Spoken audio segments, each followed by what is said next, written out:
evening like March 12th, there are a lot of interesting possibilities that can happen. Depends on the audience. If the audience is with it and they want to have a good time that night and they show interest, well, then the sky is the limit. For instance, something that we can do that night that we haven't done in front of audiences is discuss how a song is written. Go from the beginning to the end and show exactly what happened, what lyric was, the way a lyric was chosen, and how we decided what kind of a song to do on this lyric and how it related to the singer that I was working with at the time, and to show where I thought I was going to go with the song and where I did not go with it, and where I finally wound up going with it, and why I hope it'll be successful. Where we did wind up going with it. I know that sounds all convoluted, but basically, if we can achieve the connection between the audience, that the audience is interested and they want to know, like I get questions all the time on email and on Facebook, and how is this song? How is it written? Why did you write this? What was the point of this? Why did you choose this lyric? Did you do it to be cute? Did you want to be clever? Or why would you take a Gemara? Why would you do that? And we could possibly, with the piano and with the cast that we have, we could possibly achieve that evening to be able to explain to people. People should go home and should understand all of what's happening in our music world in a whole new dimension, in a whole new level.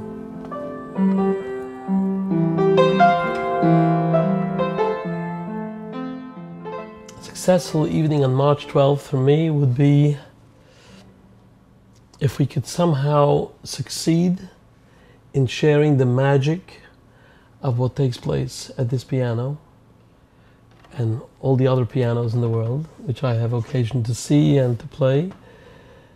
If we could somehow transfer what happens when a song is written and share it with an audience, I'm telling you, there is nothing more magical than sharing that experience. It would be, it would take a special siyata d'shmaya, and we are trying to achieve something very, very special that night in such a way that something that has not been done before.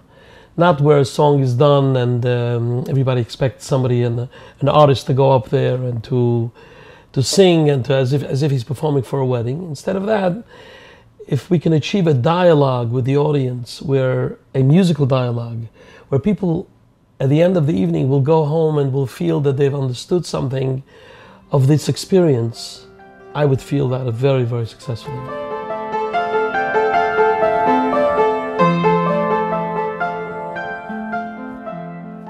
That's a good question. Why the Freilach band and the Shira Choir? Okay, I come from a Hasidic home. I come from a home where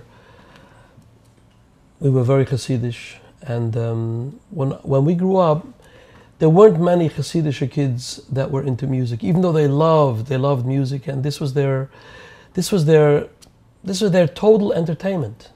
Which is what's beautiful about Jewish music today, is that there's so few things that a Jewish child can do when he's not learning or davening. Something that still works within the framework of to be a Yiddish person and to be able to grow and to get closer to the Rebbeinu Shalom. So, by a Hasidic kid or a Yeshivish kid, that's it. That's everything, you know. But the performance of it was something that was not in the domain of where we come from. The performance was always done by more modern people that had access to training.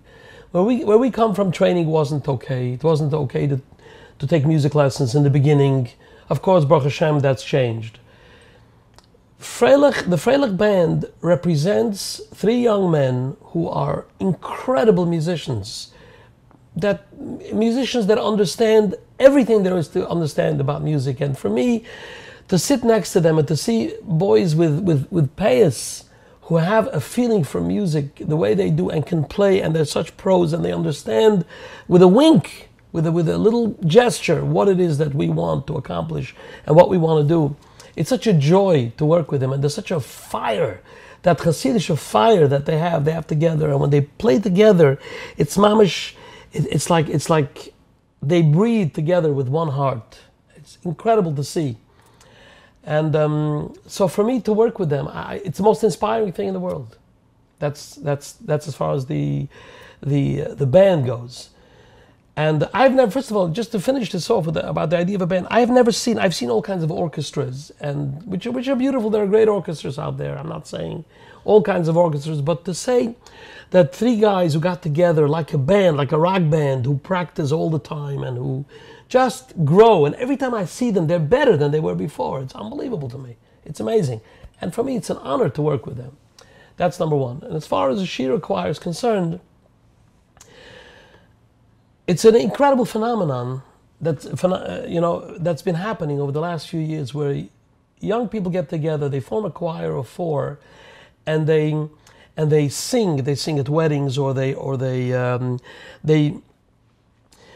back up certain people in concerts, and they have such a neshama. The neshama shines through when they sing together with me. I can close my eyes. I don't have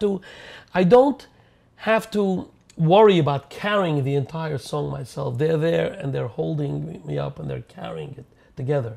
And when I look at them and I see these Shira boys one after the other, every one of them has a certain wink and a certain smile and I feel like we're together. And when we sing together, you'll see March 12th Metstream, you'll see that we're together. We all sing together as a unit. We communicate as a unit. We're really looking forward to seeing you that night. And you gotta help. We're counting on you to help us make this evening a success. Because the more open you come, and instead of coming to an evening like this and say, well, I dare you to entertain me. Don't dare me to entertain you. Come and be entertained. Come and have fun and enjoy a Motzei Shabbos with us in a Jewish way. In probably one of the only Jewish ways that we can still entertain ourselves and maybe grow from the experience, maybe get closer to the Rebbeinu Shalom with the experience of Jewish music.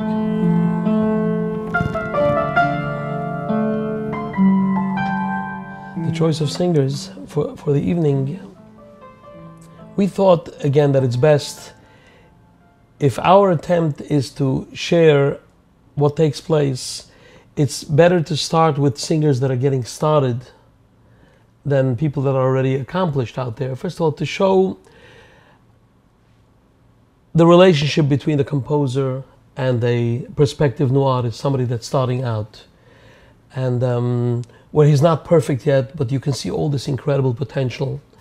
And when I say starting out, I don't mean, we have people with us that evening who've had their second album released already. And we even have a young man that's been out there in the world of music before he came to our world of music. But it's nicer when in my opinion, to be able to share the intimacy of the piano and the creation of music when you're working with people that are just getting started. And there's a certain tentativeness, there's a certain freshness to it. And I would hopefully try to show that evening. For instance, take songs that were already sung by the greats. They were sung by Avremel, by Matke, by Dudu Fischer, by the greats. And have some of the younger people try to tackle that together with me at the piano, as if this is the first time they're hearing it. So that's one of the reasons why we chose the performance for that evening.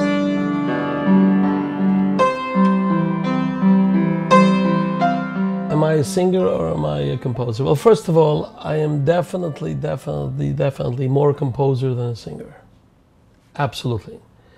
So the question really is, what does it mean to be a singer? What does it mean? What does it mean to be a singer of Jewish music? What do we accomplish when we sing? What does it mean? And my opinion always was that, the world says that people sing with a voice, And my opinion is that people don't sing with a voice. A person sings with his heart. The question is, how much does he let his voice get in the way? So like somebody who is a cold chazan, who doesn't have feeling, obviously he's a person who allows his voice to really get in the way. I've said a cold chazan there. Chazanim are incredible. I'm not calling levachas in any way saying. But if you could somehow allow as much of your heart to show through and the voice not really getting in the way, that's called singing. That's called really, really singing. That's called, because to me singing is communication. It's a communication between the person who's singing and the person who's listening. So getting back to the question, am I a singer or am I a composer? Well, if I ever sing something and it's possible for my voice not to get in the way, and so that you can hear where the music comes from, then I'm a singer. Otherwise, I'm just a composer.